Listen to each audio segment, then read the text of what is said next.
Okay, and I'm live. Today is the 26th of February. Actually, the most beautiful day of the year so far here in London. And in stark contrast to the horrific images that are now coming out of Ukraine following Russia's invasion um, of that country. Now, it's interesting to see what is going on in the media, the kind of coverage that we're getting. And it seems to me that a lot of the mainstream media has gone very long on sending horrific images of airstrikes, artillery strikes, small arms fire.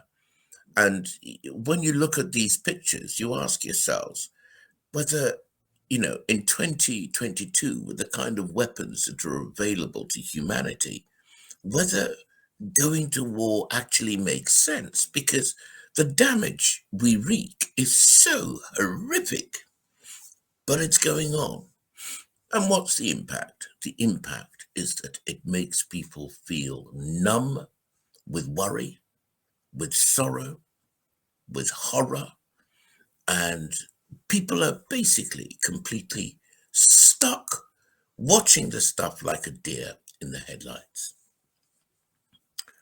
Now, the response of many of the commentators I've seen is to pander to people. Because actually, it seems to me people don't so much want to understand what's going on as they want to feel good about themselves. That is particularly people in the West. How so? Well, it seems to me that the truth is that we have all, as citizens in completely independent countries, been co-creators for the longest time of the drama that's unfolding out near Kiev right now. How have we become co-creators? It's because we have been bribed into silently watching the attitudes and policies of our various countries towards that region. And we have gone along with it. And now we are seeing the consequences of our attitudes, beliefs, and behaviors for the past 15, 20 years. And we're saying, oh, how horrific. And of course, the mainstream media is doing its job of ladling out oodles of uh, horror-inducing pictures. Now, these horror-inducing pictures are very useful for two things. One, they're useful for creating trauma in people who watch them. And secondly, they're useful in programming the people who watch them into a certain mindset.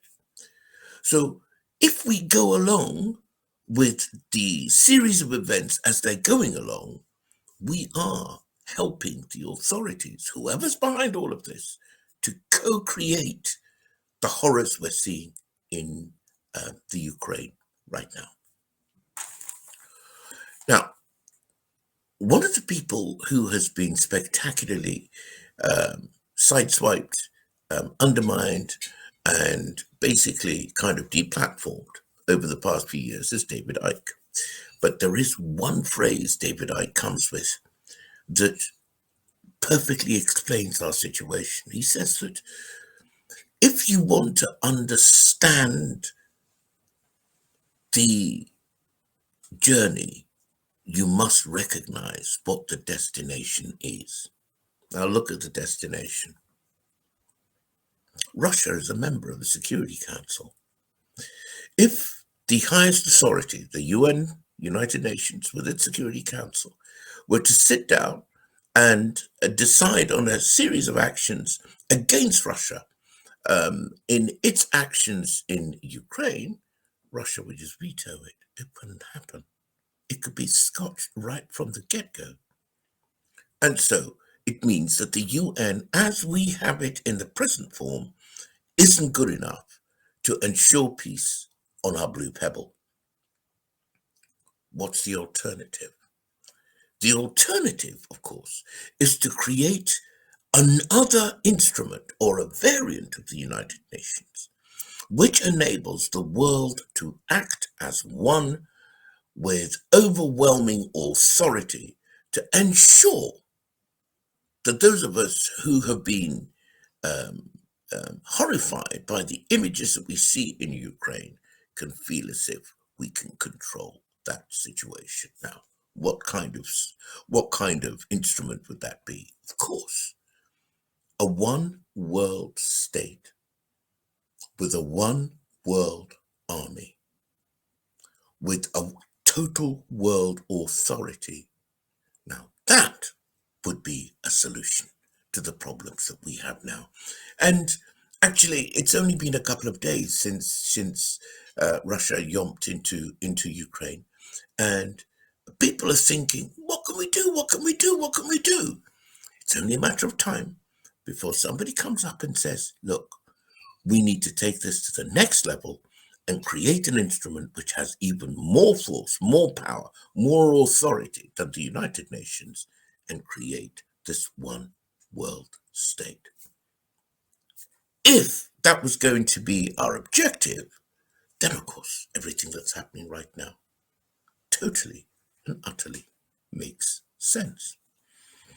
As a man of my age, it is breathtakingly stupid for the actors and the agents in this matter to imagine that they can creep up, tiptoe up to the border of Russia and expect the Russians to sit back and think, "Ooh, nothing to see here, no existential threat. Let's let Ukraine slide slowly into the Western European orbit, slide slowly into NATO, so that in a fair few years' time, we will have NATO rockets on our doorsteps." Now, the last time that sort of thing happened, the shoe was on the other foot. It was the Cuban Missile Crisis. And I remember I was a very little boy, but I knew that the whole world was living in terror of something. My father was was a senior diplomat, and him and all his mates were very, very worried that something awful could happen to the world. Of course, what did Kennedy do?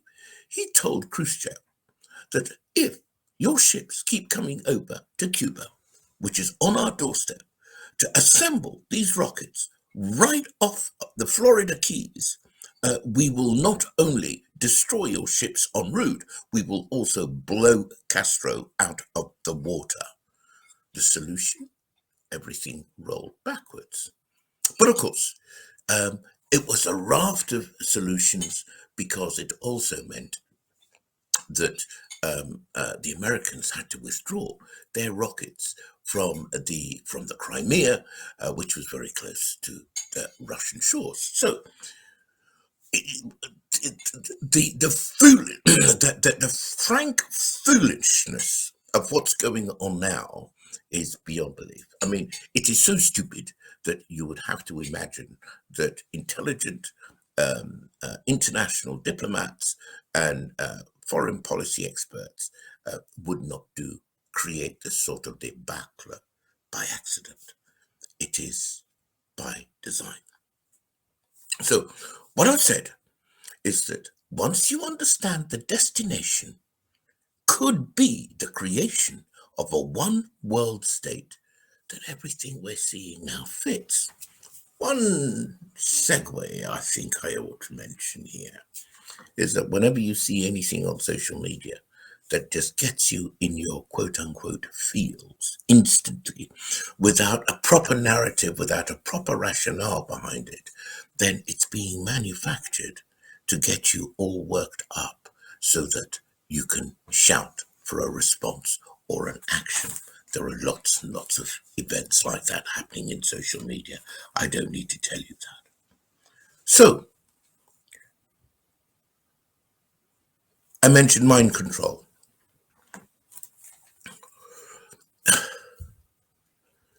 If, and the Americans showed this through several decades of something called their MK Ultra program. If you find a way of sufficiently destabilizing the human mind, i.e., creating sufficient trauma in it, you can virtually wipe that mind and install a new reality in it and get that person to follow upon that reality. The trauma we have been through right now, through COVID, through the lockdowns, through the incursions on our bodily autonomy with the vaccines, through the resulting political upheavals that took place, have traumatized human beings. Who would have thought? I certainly wouldn't, not in my lifetime. Who would have thought that a liberal democracy like Canada, and remember, back in the day, everybody thought Canada was the country America was supposed to be because the Canadians were warm, affable, pleasant, laid back, emollient, never extreme in anything. Who would have thought that Canada would come up with a leader like Trudeau, who in true, and I say this not lightly, extreme right-wing fashion, was completely beasting his people and driving a coach and 6 horses through their human rights. Who would have thought that possible? Take Australia. Mother country, presumably what you would call the United Kingdom, mother of parliaments, mother of democracies in the modern Western world. Look at the draconian measures they've taken, along with New Zealand, which is really kind of a cousin state to its Antipodean neighbor, which is Australia. Look at America. Look at the extreme measures that have been taken involving kind of riding through bodily autonomy, mandating experimental biological agents, to which there were consequences, and which, if you follow the rules of natural justice, as long as there is a consequence for taking a risk, that risk cannot be mandated by any authority, quite about breaking the Nuremberg rules. So, for all of these reasons, human beings have been hugely destabilized.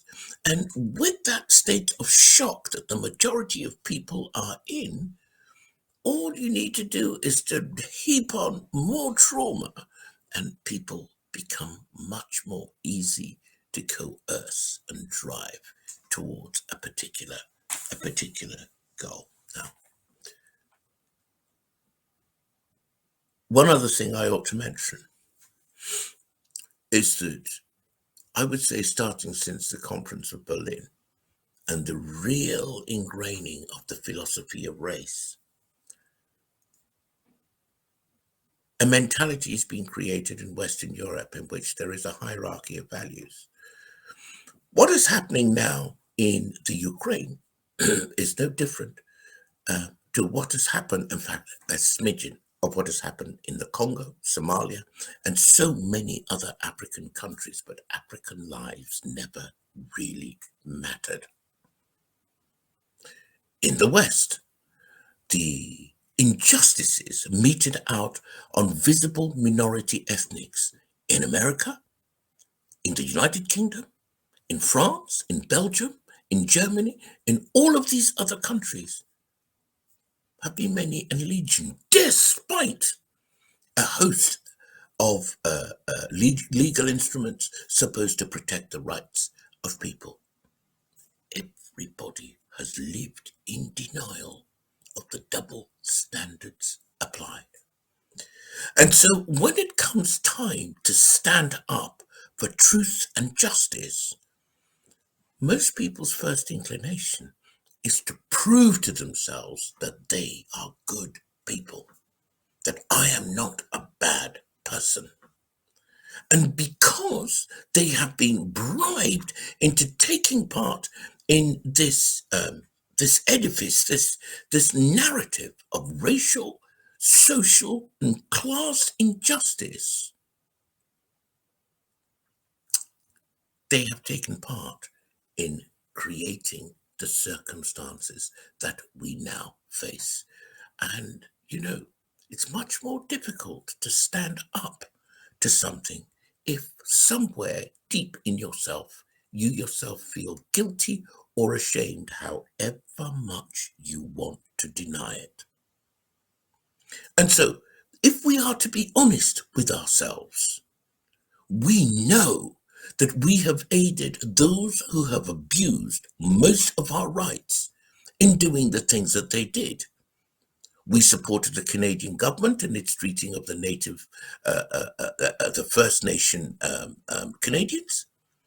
We supported the Australian government in its treatment of the First Nation Australians. Same thing has happened in Southern America.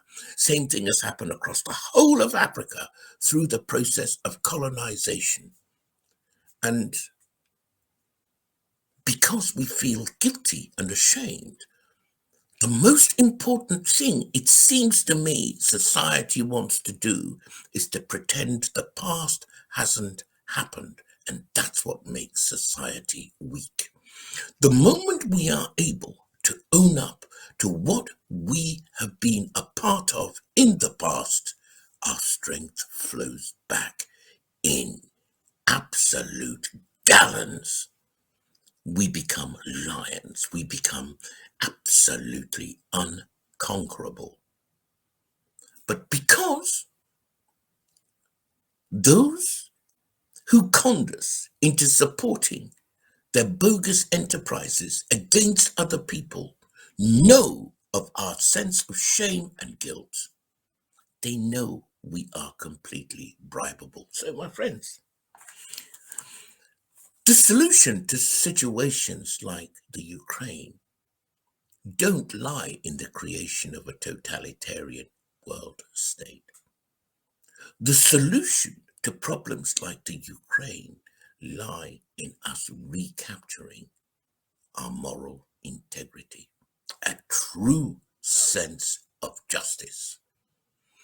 A sense of justice not based on supremacism of any kind, because it is that very supremacism that has helped us support those who are creating these conflicts to create the injustices which are leading to these conflicts. If we didn't think, for example, that we in the West were superior to those in the East, if we didn't think, for example, that it was okay for us to teach them how to be because we are more civilized people, we wouldn't do half the things that we have done or watched being done in our name in the East. And that is what weakens us today. So, the solution is very simple. One, drop the double standards. It's called moral relativism or hypocrisy. First, drop the double standards. When you drop the double standards, what do you wind up with? A sense of humanism. When you have a sense of humanism, humanism doesn't know whether the guy comes from Knightsbridge, which is the posh end of London, or a less salubrious part of this great city. Both have equal value. At the moment, they don't. We know they don't. We support the fact that they don't.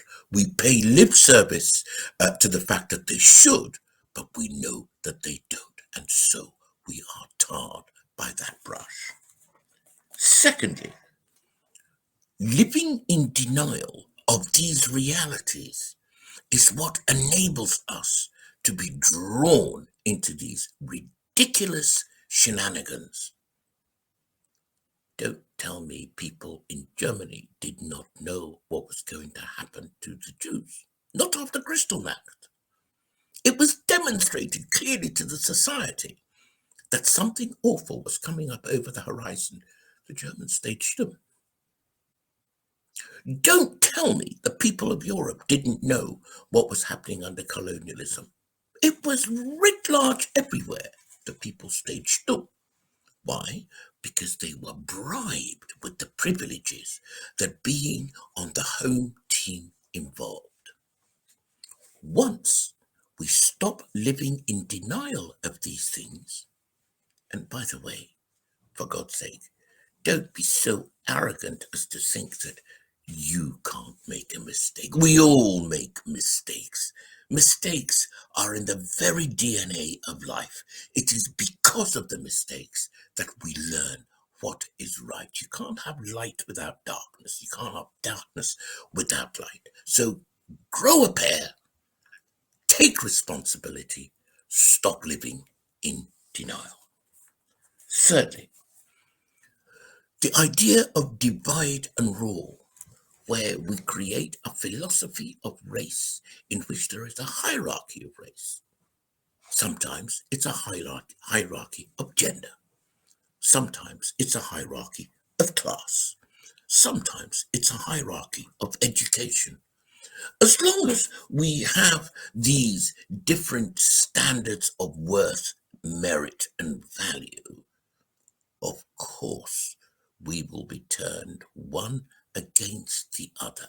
And once we've been turned one against the other, the shame and guilt that follows means that if you're a normal human being, you're going to have to live in denial of that just to live with yourself. Let's not fall for the divide and rule. And finally, the only way to protect ourselves against these events that are running crazily over in the Ukraine is for us to raise our spiritual resonance. Do you know, I can't tell, we all know the difference between right and wrong. We all know that being untruthful isn't helpful. But the moral backbone to be able to live what we know to be right, correct, true, and proper derives from our spiritual strength. Until we collectively, as genus Homo sapiens, develop the capacity, the spiritual capacity to live in our truth. If it's not Ukraine, tomorrow it'll be something else. And the day after it'll be some. I'm just waiting for them to say that, we've just been invaded by aliens. And so as a result of that, we need to create a totalitarian world state so that none of us have any rights because the aliens are coming, It's insane. So that is how you and I play a part in the drama that's unfolding in Ukraine. And the solution to it is for us to claim back our moral integrity and not allow ourselves to be divided and ruled and join this knuckle-dragging, dinosaur-like way of life of war and a bit of peace and then more conflict and a bit of peace and then more conflict, because also the weapons become more and more and more lethal. You are not my enemy and I am not yours. The Russians are not the enemies of the Ukrainians, and the Ukrainians are not enemies of the Russians. The Americans aren't enemies of the Russians. The Russians aren't enemies of the Americans. But they will be as long as the people allow themselves to be divided so they can be ruled. Thanks very much for watching. And final tip, be very careful about the rubbish that they're going to be sending you to watch, because the whole idea is for you to go begging, cap in hand and on bended knee, please create a totalitarian world state in which all my rights are given, surrendered to the state so that we can stop these wars. Don't fall for it. Thanks for listening.